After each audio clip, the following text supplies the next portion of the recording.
Magandang gabi po sa inyong lahat. Ngayon po ay binisan ko po si Bibi Joy Joy at matutulog na po. Ayan siya. Ano Joy? Ha? Tutulog na ikaw? Sleep na ikaw? Ba't na po siya? Oh. Ayan. Sita ikaw. Oh. Ito short. Lagyan po natin siya ng short. Ayan. So wala po kaming update maghapon dahil busy po ako.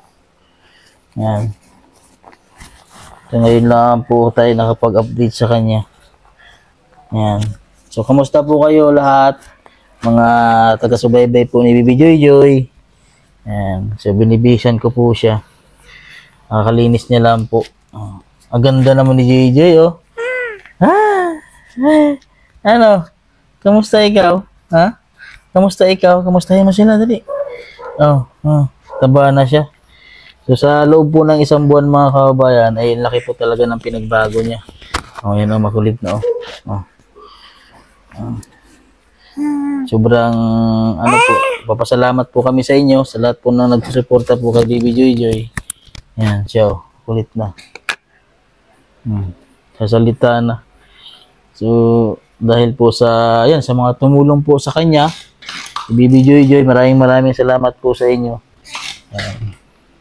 At siyempre po, doon din sa kapatid na si Burluloy, sa lahat po na nagsuporta din po, nagbigay ng gatas at mga diaper sa ating mga sponsor. Maraming salamat po sa inyo, ma'am. At yun nga, tituruan ko po yung nanay ni Burluloy na na kung paano magtimpla ng gatas dahil hindi po siya talaga marunong. So pagpasensyahan niyo na po yung nanay po ng mga ito mga kabayan, wag po natin siyang ibas dahil kung sa kaalaman po talagang walang-wala po talagang alam ang mga mama at tatay po nito. So para po sa kaalaman ng lahat ay ito nga po ay naku, ang diaper po ni JJ yan nga. Ayan. So yung papa at mama po nito ay niluluko lang po sa trabaho. So halimbawa po, pag halimbawa ay sa isang araw, binibigyan nga lang po ng, nabanggit ko na rin po sa aking mga vlog, binibigyan lang po ng 150, 200 ang tatay nito. Pag halimbawa naman po ay yun nga, yung sa isang taonan, yung pagtutubo ay ilang bigas lang naman din po ang naubos daw nila. So pag finalan po daw ay binibigyan lang ng isang libo. Yun lang. So nakakaawa din po ang mama at papa nito. Yun nga lang po ang kinakaanahan ko po sa tatay nito mga kabayan. Para po sa na lahat, dahil malapit na po sila sa amin eh.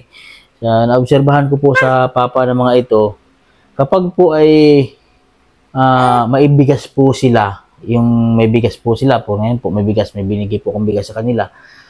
Yung bigas po na yun mga kabayan, sa loob po ng sa isang buwan, gano'n. Hanggat may bigas po, yung tatay po ng mga ito ay umaalis. Minsan po, sabi ng mga kilala sa kanya, ng mga napagtanungan ko, minsan po ay umaalis ng 3 araw, hindi umuwi. Tapos yung nga, di ba po ay lumipat po sila dito. Tapos mga ilang araw, nung isang araw po, hapon po ata, isang araw, ay umalis po ng tanghali yung papa ni Joy dahil po ay nagtrabaho po ang papa ni Joy Joy. Tapos po ay may pera po yun doon sa ninang namin. So sumahod po siya noon ng 1.5, binigyan po siya ng ninang namin ng 1.5. So anong nangyari po noon mga kabayan ay umalis ng tanghali, bumalik ay kinabukasan na ng umaga. So napuyat po ako dahil siyempre malapit na po din sa amin.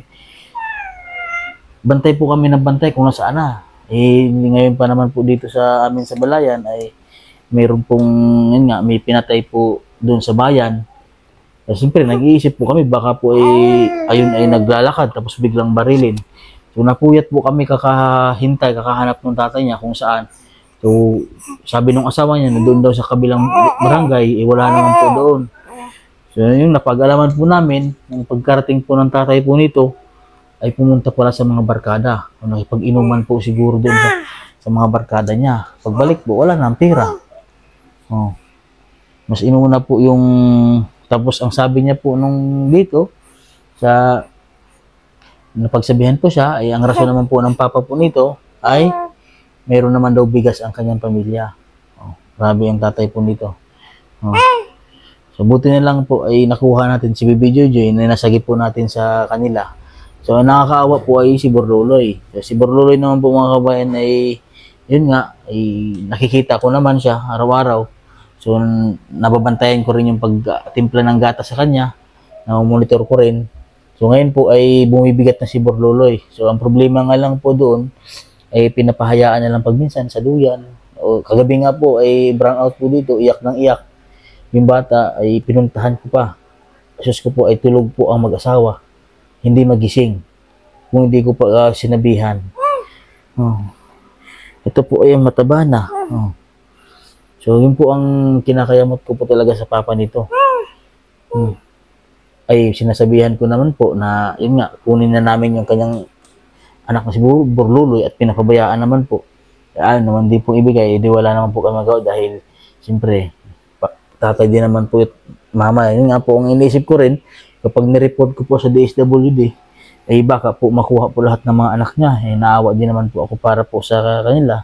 So, yung kagandahan nga po mga kabayan, ay dito na malapit sa amin, ay nababantayan ko kung ano po yung ginagawa nila. Yung lalo ng mama niya. Ngayon po ay napapagsabihan ko na maglinis po ng bahay, laging maglaba. Ngayon po ay naglalaba palagi yung nanay. Yung mama naman po nila bibidyo yung mga kabayan ay napapagsabihan. Sumusunod naman po sa akin. Ang problema nga lang po talaga yung tatay nila. Dahil pag sinasabihan ko po ay hindi umiimik. Oh, nagsasalita siya pag minsan. Siguro pag ano, hindi ko po alam kung anong meron sa kanyang tatay. Simula sabi niya naman po ng mga ano, ganun na tayo talaga yun. Yung papa ng mga ito. Siguro po ay ano nga, dahil sa gutom na rin po siguro naranasan. Dahil pagka nagtatrabaho po daw yun ay hindi nagbabaon. Oh, naawa rin naman po yung mga kasamahan niya. Kaya pinapakain lang din. Oh, hi, ikaw sa kanila, oh, hi. Oh, nag-iisilip na po si Bibi Jojoy. Pasensya na po kayo mga kabay. Ngayon lang po kami nakapag-update nito. Oh, ha? Hi na ikaw sa kanila. Kila tita, tito, ate, kuya, lola. Oh, hi, ikaw sa kanila. Oh, gabi na tayo nakapag-update. Oh, busy si daddy ay. Oh, nag-vlog si daddy. Oh, ha? Ganda ng damit mo ngayon, oh. So, mataba na po siya. Taba na. Oh. O, sleep na ikaw? Ha? Napakalambing po ni Bibi Jojoy mga kabayan. Sobrang lambing niya po. Pag ito po ay natutulog, yan, tinan mo. Yan. Tapos po, pag ito po ay papaantok, yan, gaganyan po yung ulo niya. Sleep na po yan. Ha? Ito po yung pagpapaantok niya. Tinan mo. Yan. Pipikit na po ang mata niya. Yan. So, yung ulo niya po ay ganun-ganun niyo. Yan, ginaganon-ganon ko yung ulo niya, tapos tatabi sa akin. Kami po ang dalawa ni Bibi Jojoy ay magkatabi sa higaan. Tapos ngayon po ay ano na nga ito, malikot na. Kaya pag minsan ay talagang inaharangan ko na po siya. Pinapagitnaan na po namin siya. Gitna sila dalawang ni G-Store. Para pag minsan po kasi, pag ano po, nasa tabi ko siya, hindi nagigitnaan. Minsan, kaya tinanggal na po namin yung aming kama, baka malaglag. So, yung aming pinakampom ay nilagyan na namin sila pag po ay malaglag na yung dalawa, malikot na kasi. Oh. So kapag minsan po hindi po namin napansin pag sobrang himbing ng tulog. Tapos po ito ay ano na, grabe na ang pawis. Nasanay na po sa nasanay na sa aircon. Oh.